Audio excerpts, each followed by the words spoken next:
Welcome to the Public Figure Podcast, where we talk with visionary leaders from small businesses to global brands who are rewriting the future in this revolution of change. Today, we're going deeper. What does it mean to be a public figure? And I thought it'd be good to have kind of a primer of what I mean by it. And I think it'll help you in this age. It helped me, it's helping me, and it's helping my clients, having them think of themselves as a public figure. And so the definition of public figure is really simple to me. It's merging of who you are with what you offer. And of course, engaging in the public. And there's all these more conventional public figure means that you're known quite expansively. There's a legal definition to it. But I do believe that as words change, I do believe public figure as a word is going to change, because all of us can go on Instagram and put ourselves as a public figure.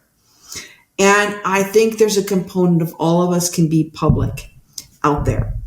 And the threshold of becoming known, viral, anyone can do that. You can go on with one post for the first time in your life, and suddenly if someone loves it, it goes viral. You got 500,000 people looking at it. And then the next day you post and you get one. I had a client that did 30,000 followers and was so excited, likes, and all this crazy comments. And the following day when he does a post, he gets one follower, right? It's the roller coaster of being a public figure. And I think we are not taking it serious enough. And when I was doing my book, there's not enough study of people being out there or being famous or being out into the limelight. And we are all having a component of the limelight. All of us, a lot of us knows how to video record. I mean, I train people on how to master authenticity. How do you master the phone? How do you become authentic? Because the one thing that we can compete with, the one thing and the only real thing that we have is being authentic, being ourselves. And being ourselves right now has this component about what we offer. There's a product to us. And so I call it the yin and the yang of who we are. We are a product and we are a person. And so I will link down in the show notes how I divide up looking at myself as a person and looking at myself as a product. What am I as a person and what do I offer? And there's something about looking at that on a piece of paper, looking at yourself in this way that helps strategically with the age that we are in.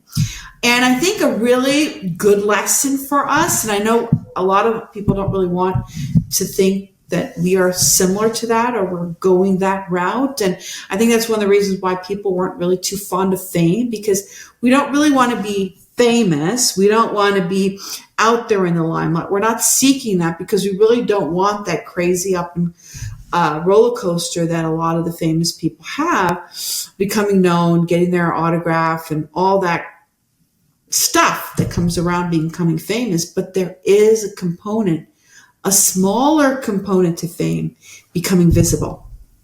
Because by becoming visible, you are giving more credibility to what you are, right? Like for if you're going shopping online and you're going to go to a chiropractor, you look at the reviews. How many reviews do they have, right? There is a component of being public. There's a component of seeking that out, needing that for actually businesses to sustain itself. And so when I ask you to look at a public figure and that you are a product and you are a person, you are merging yourself with what you offer, which I think is hard. A lot of times we think of our company and our products as the features and benefits. And after that, the features and benefit, it was putting a little bit of a personal touch to it. So it's almost like companies were becoming people. Jim Stengel, who wrote a fantastic book called Grow, I've utilized that for years since I went to got my master's degree at Columbia, talking about companies having purpose, right? So companies need a personal touch and people need a product touch. And that's why I say that we're all public figures. I would say even companies are public figures. You are who you are and you're merging it with what you offer. And in that component, who offers themselves to the public, right? And And initially I wanted to say that we're all politicians, but who wants to be a political candidate? I don't think people like politicians, and it's probably at its lowest in viewpoint of us liking them, is looking to Hollywood and DC. And what I think is so interesting about looking to them, and that's really what changed me on seeing public figure, experiencing it, learning the strategies of managing a public figure, and seeing the limitations of corporations that have siloed themselves out of the different positions, the power of the unity. And that's where you see companies like Purple, which is a strategy company in DC, doing really, really well.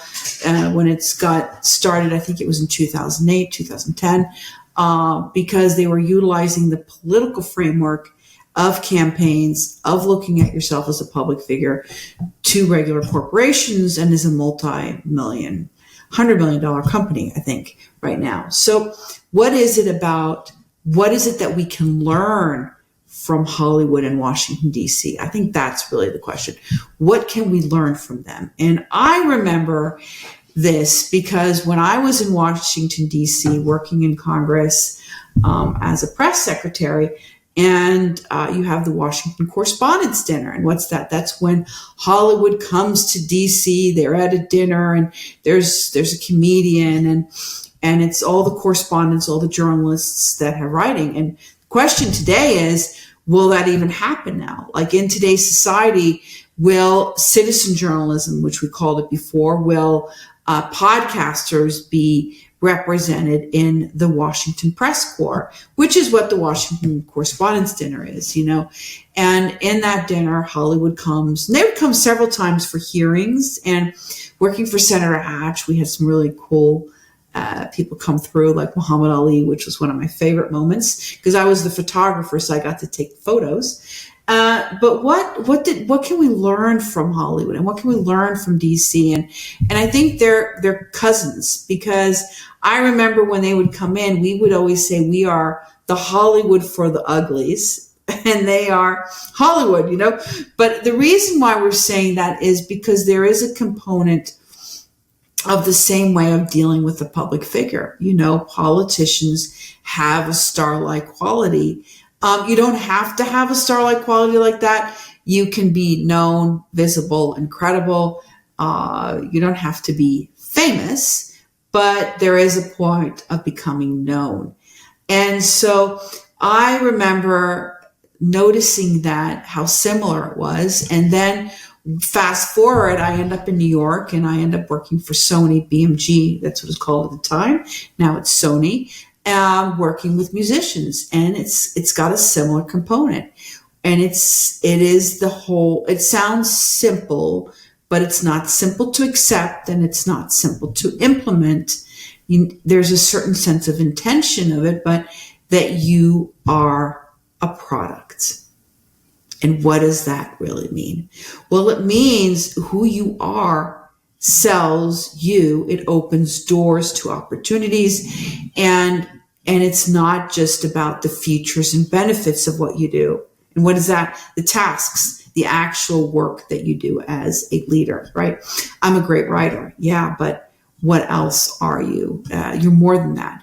And I think in companies right now where you're restricted possibly to talk about the company out in social media, you can talk about yourself, talk about your hobbies. I mean, one of the things that has always thrusted me and helped build my business relationships or with people has been my extracurricular activities. Like I used to do bike racing, not really bike racing that I'm really good at biking, but I bike long distance in a race, and I love doing that.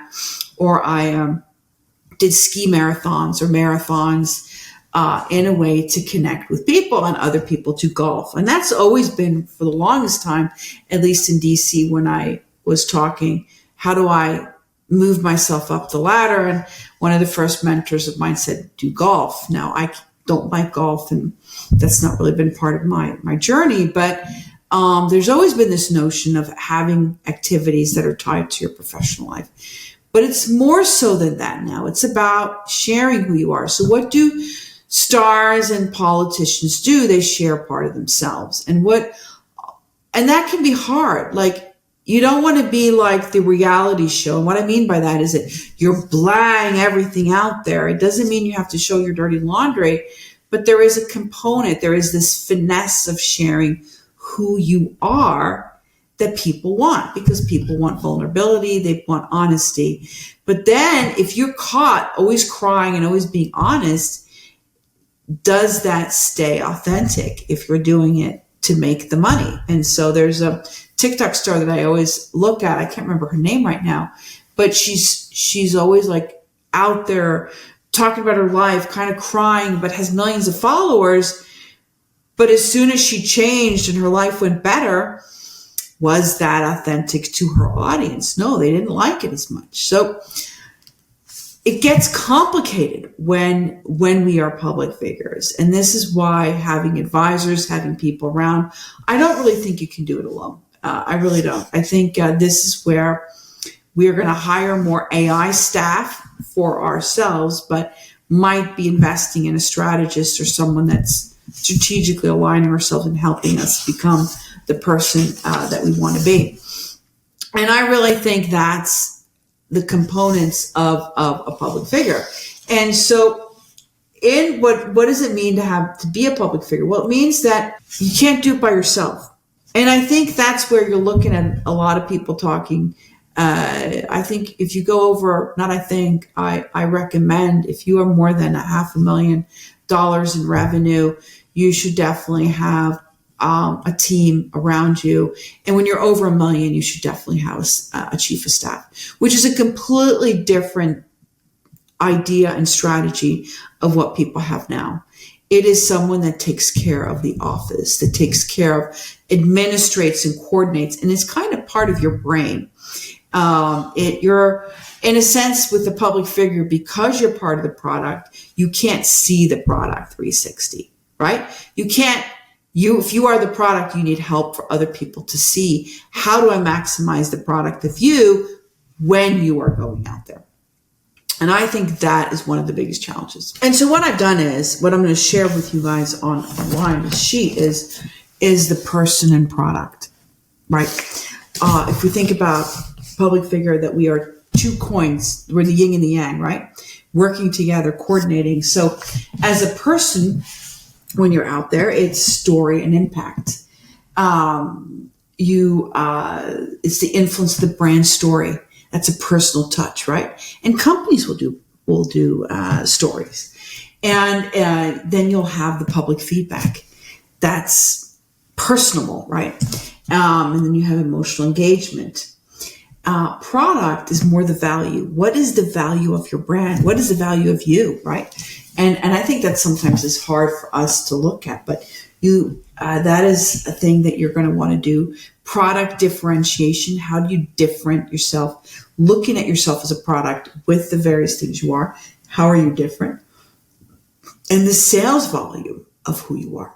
So I think there is a balance between the two that you are needing to do. And I'm looking at my book right now because I wrote quite a bit about it. And I think that's really so powerful. So when you're intentional about it and you look at yourself as a product, and you can look at yourself with volume, but you can't do it by yourself again. You need someone else to help strategize the product of you. How do you maximize yourself?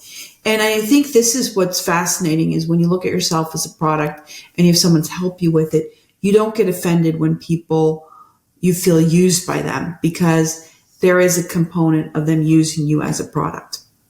Right. And we all do it. We all do it to some component. And what do I mean? Like, what a lot of people, when I say you want to look beyond your clients, and this is really what a public figure does. They don't just think of the transactional relationship between you and the client. They look at, what else can I do? What's the holistic part of me going out there? I'm not a sales one-dimensional, a multidimensional, because we're multidimensional people. We are living stories, and people want to know our story. They don't want to just know that we're an accountant. We want to say that we're an accountant that loves tango, right? We are an accountant that helps out at the Red Cross, right? And I think having, what is it that you're going to share publicly that's personal about you? So some politicians will share their whole life story, and other people will just share a certain part of them. But it is sharing a part of you, of that personable stuff, into a product framework, which is hard for people to really understand. But when you can see it in that way, it's a millimeter shift that really makes a difference. It really, really does. And being strategic about looking at the long-term longevity of who you are. And I think this really reminds me of two examples that I have from the book, and I keep referring back to because I think it's such a powerful story. Is when I was young, I loved to promote people. I just love to go out there and share, and I can't help myself. I'll sometimes see people and I say, "Oh, this is how you can 10x yourself." And I remember when I saw this artist when I was in college, and I was seeing her from Norway, and I fell in love with the paintings. I was just like so enthralled. They spoke to me. They spoke to my soul. And I took most of my savings and bought 2 paintings, believing they were going to be one of my biggest investments. And what was interesting was, and it was, if I had sold it at the right time. You know, like some people go back and they go, "Oh, I had crypto at this time and now I sold it and I lost." Well, it's one of those stories, right? And so I loved her paintings, and I said, "You know what? If I can, I will promote you. I will just talk about you." I just had such passion. So I actually went in New York door to door for galleries. I went to door in Chicago, where I went to college. And eventually I met up with this famous art gallery owner in Acapulco and in LA. And he says, "I love the paintings. These are absolutely amazing." And I go, "I know, they're like a combination of Salvador Dali and Van Gogh." And it was just like, they just bursted with meaning and impressions. And he says, "But I need 12 of these paintings." And I go, "Okay." And so I call the painter over in Norway, and I says, "I need 12. And so she gave my mother only 4 paintings. And the gallery owner says, "I can't have 4, and I'm not taking the 4 because I need 12. I will not do a show unless I get 12. And so I told that to her, and she then, because of this reputation of her getting this big gallery showing in the US, her paintings went up by 1,000%. I think they went from like, in proportion, I can't remember the price, but it's like from 1,000 krona to 100,000 krona, which is like $100 to $10,000, right? And some went to $25,000. And so instead of looking at herself as a product and investing in the future, she went for the short-term benefit of getting that money. And at that component of time, when I was calculating, because she gave me those 4 paintings as a reward, she was thanking me as a thank you. And so when I got those paintings, they were worth, if I had sold them at the time in Norway, they were worth about $45,000. Now I wanted to hold on to them because I thought, oh my gosh, they're going to become more and more valuable. And so fast forward 15 years later, I go to sell them, and she's not even in the artist registry in Norway, and is nowhere to be found. Nowhere to be found. And I think this is a lesson of us not looking at ourselves as a product, not looking at we have a great word in Norway called renommé, which is reputation / value. Very, very, very great. It's a great word. But the value of you, and the value of, in terms of transaction. And I think who did this really well was Jo Van Gogh Bonger. That was her name, Jo Van Gogh Bonger, who is the sister-in-law to Van Gogh. And so Van Gogh had hundreds of paintings, sold only 1 painting when he was alive, and he passed away, and then his brother passes away. And so Jo has all of these paintings, and she's like, what am I going to do? And the last dying wish of her husband, the love of her life, asked, please make sure that Van Gogh, my brother, becomes famous and known, or has a longevity of who he is. And what was so fascinating was she does kind of a strategy of what I always teach, building relationships, building influence, thinking outside of the box on how you promote. Don't just promote for the transaction of the selling, but building relationships, building external interests. She sets up a foundation. They set up an art institute or a place for people to go to look at the showing. They show all over. They make, fast forward 50 years later, they're doing all this technical experimentations with Van Gogh. And what happened was they looked at him as a product. They looked at the paintings as a product. And in itself, right now, it's one of the most thriving art from the Impressionist age. And you would argue, when I was younger, which was just a few years after Picasso had passed away, or just like still in that aura of people around building up his reputation, he was very known at that point. But now, I believe one of the reasons why Van Gogh is more known in the public square of people is because of the way that they have been able to manage his name and reputation, looked at it as a product, and how do we market the product out. And yes, he passed away. Yes, you have someone doing it afterwards, but there is this component of looking at yourself in a logical way. And how do I build my legacy? And that's more for the long term. What do you want to have after you pass? But in the sense of now, how do I become the thought leader? How do I share my information? How do I look at myself as that public figure? And that is really what I wanted to touch base on today, is this sense of public figure, in that you are a product and a person together, the yin and the yang. You are who you are and what you offer. And what does that strategy really work? And I think this is where the difference in the way businesses are going to be operated, if you're a sole entrepreneur just yourself, is you're going to need more people around you. And I think a lot of people are sensing that now. Even smaller business will have like one or two people, hiring someone from the Philippines, hiring a VA to do certain parts of the social media, getting yourself out there. I mean, you have like Gary Vee saying you need to be out there 5 to 7 times a day, which sounds impossible, right? But with AI, with all of these various tools, some of it's doable.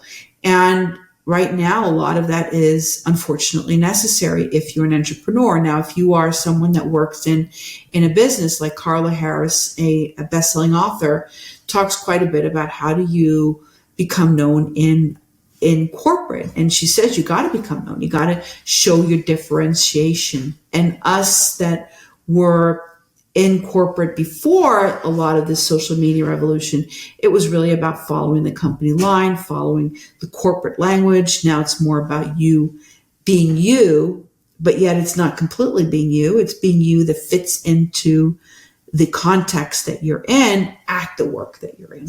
But all of that being said, what I think is important for a public figure, if you're over $1 million, you're going to want to have a chief of staff.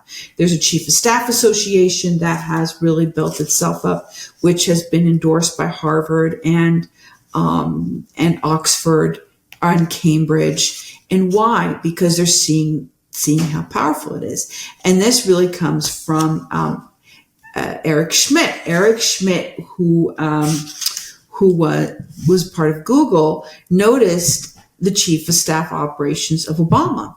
And he was like, wow, this looks interesting. And then one of his employees, Ann Hyatt, was the first chief of staff to Eric Schmidt at Google. And she was given the suggestion, why don't we model what Obama does?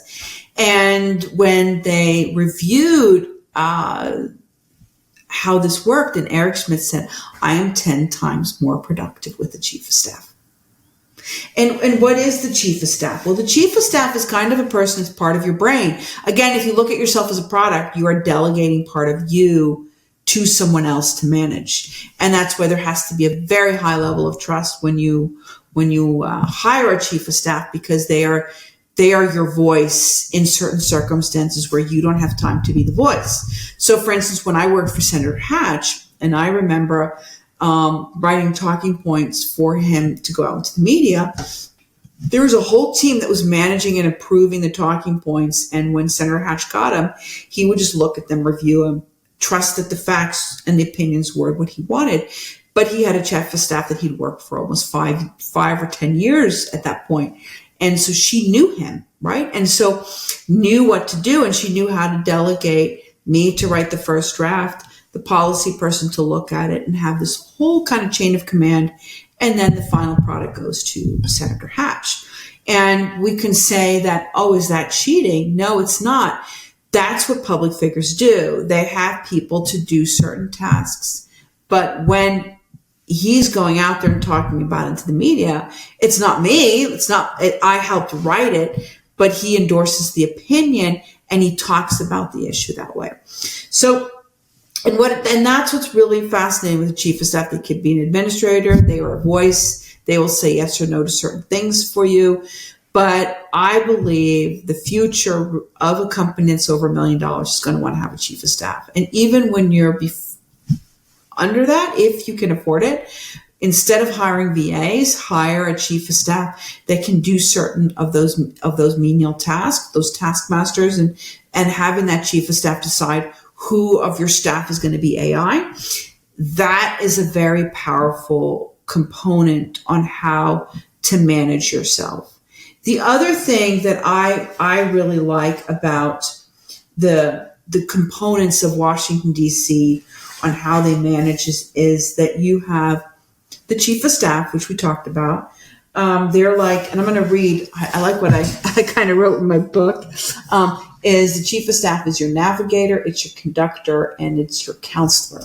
So it helps manage the people that are around you being part of your brain. And I call it your brain trust. It's like this whole trust of people that are around. And then in your brain trust, you have your chief of staff. And then what I also like is you have the kitchen cabinet. And that's my favorite component, because those are people that are advising. Because you're a product, you can't see the 360 of you.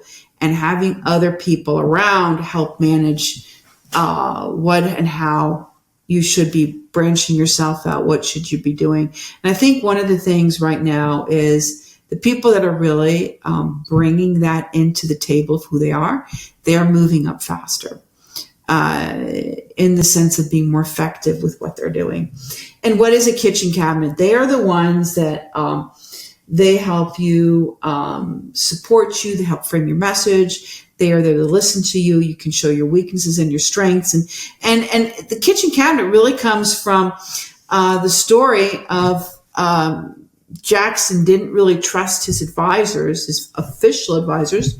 So his unofficial advisors, which were more powerful, they would sit around the kitchen cabinet in the White House. And I could just imagine it, you're sitting there having a glass of wine and you have your high heels. At least for us women, when we wear high heels, you just have them off and you're sitting there casual and you're eating and you're chatting and you're talking and somehow you can be yourself. And that's the kind of people that you want. So that could be your family member, it could be those people. But really, that is something you're going to want to have. And then what I really believe in, and I've had someone on the show, voice writer. You want to have that voice writer that helps you with your voice and that can help attune it to where you want to be, right? And that is someone that is a speechwriter, like being a speechwriter. You write for someone else and do their speech. You don't necessarily get the credit for it.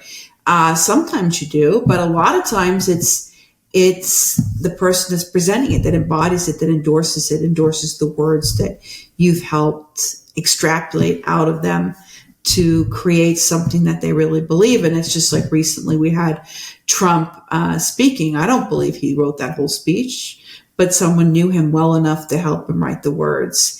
And I think AI can help a little bit with that, help with some of the words, but really it's about you phrasing it and then having those components maybe edit it for you. And then I think something else that happens, we talk about fans.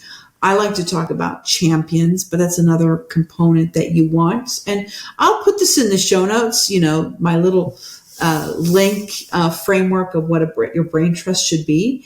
But a champion can be paid. It can be non-paid. A lot of times you have now these engagement groups to help lift each other up, because engagement is so important in social media. And so small businesses will come together and they will say, hey, I posted something, comments. And then everyone helps each other with seeding the comments to create a greater engagement level.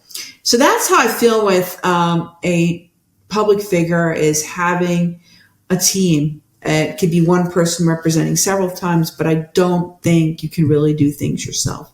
And I'm seeing that myself now, having a certain component of people doing some of the tasks for you, having strategists around that you can tap into that can look at your stuff. Like I meet with someone like every other week to make sure he's part of my brain trust. He's one of my kitchen cabinet people. I don't have a chief of staff yet, but eventually I'm going to get that. And so that's what really is changing today. And I think with AI, a lot of the components will be replaced by AI, or as I said before, it'll be the new staff that we all need, because we're all becoming these public figures. And just to recap, as I'm ending this, is that a public figure is someone that is combined with who they are, with what they offer, the yin and the yang, your product, and you are a person. And not just a person is that way, but a company. And this is where Jim Stengel, who wrote the best book, if you wanted to learn about purpose from a company standpoint, but he always talks about that the founder of the company has defined so much of the company that if you want to go back and find the real purpose, go back there. And I've done that. And I did that for one company, and we did so well after that, when we could go down to the essence of the company, tap into the purpose of what they really believed. So the companies in the last 20 years have become more personable, becoming like people, right? They have archetypes of themselves, and we people are becoming more product, learning from corporate on personal branding. So when I help clients with personal branding, I take a lot of the components of what has happened in the bigger corporations, worked with the consultant from Procter & Gamble on how do we take some of the components, the way they deal with a product, and then how I've done it all these years. And so life is interesting now. We're product or person. We're multidimensional. What's exciting about this time is that we are lifting ourselves up to all be leaders. The gatekeepers aren't what they used to be. We are the Caesars of our life. Thumbs up, thumbs down. We have influence more so than ever. And in that component, with influence and with us trickling ourselves upward in society, we're becoming less tasks masters. And we don't do as much tasks. We're not going to be defined by the tasks that we do. We're going to be defined by how we conduct our lives as conductors of creativity, as producers of creativity. And so it's an exciting time to really branch ourselves out. So that is kind of how I look at the public figure. I also think with the public figure, you're going to want to have a crisis communications plan and a viral plan. That's something that corporations will have a lot, and bigger politicians, you'll go through like the fire. What are all the bad things that we can expect people to say and to be prepared for it? And there is something about being prepared. And in that preparation, when you have done those things. So what's happened right now, being just who we are has gotten a lot more to think about. If you think of yourself as a public figure, if your business is kind of tied to that. And even if you're working in corporate, you are going to want to think of yourself in a sense of how do I make myself known in certain places so that if you lose the job, so that positions change, you have created an identity for yourself. And that's where thought leadership comes in, by speaking at association events, and invest in yourself in that track. Don't just do your tasks anymore. There's something about being involved. And I've always been involved in the associations when I was in corporate, and it was really helpful to me as I was branching and jumping off to work for myself. So in essence, yes, we're all public figures. This is just a little primer of how I see it. Yes, people will say to me, well, public figure is someone that's so known. It's kind of like being famous. We could possibly say that, but I think public figure has something more serious to it, more depth to it. And I think in forcing ourselves to look that way, we take ourselves more seriously. I think we don't take ourselves seriously enough in this age. I know I haven't, and I need help with consultants to help me take myself seriously, take my message seriously, be more professional about it. But you can't entrap yourself to be so professional that you're never out there. So it's this friction, right? This is the friction of life right now. Do I go out now when I'm not quite ready, or do I wait a little bit? And so sometimes I will wait and sometimes I won't. And that's why it's so important to have advisors in your life. Always has been, but now so more than ever, when your life and your livelihood is hinged upon who you are.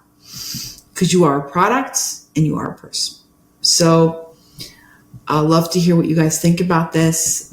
This has been what I'm very excited about, to see how we're all becoming more and more leaders of our lives. It's an exciting time to be, but it's also scary. And this is why having people around you, selecting, like some people say, you are the people that around you defines you. And it's very important right now to think about who is in your inner circle, who is in your brain trust, who can be your chief of staff if you don't have the funds right now to invest in a chief of staff. But if you do, I would highly work with the Chief of Staff Association, accredited people that can help you. And then champions, that could be the paid PR, the paid marketing, or the non-paid. You're going to want to have both. And then you're going to have a voice writer that's going to help you with your speeches. You could say content writer. I like voice writer because you're going to want to have someone that knows your voice. So AI is going to learn how to be more your voice. Like right now, what I learned is you can have a whole database AI of just your writing, and they can help regurgitate what you've written. So it's not like you're taking it from the bigger pool of chat GPT, but you have this component of what you are doing. So it's an interesting times. We are turning upside down, and I would love to hear what you guys have to say. And this is just a primer on the public figure. So until next time. Thanks for tuning in to the Public Figure Podcast. Stay ahead and keep rewriting the future.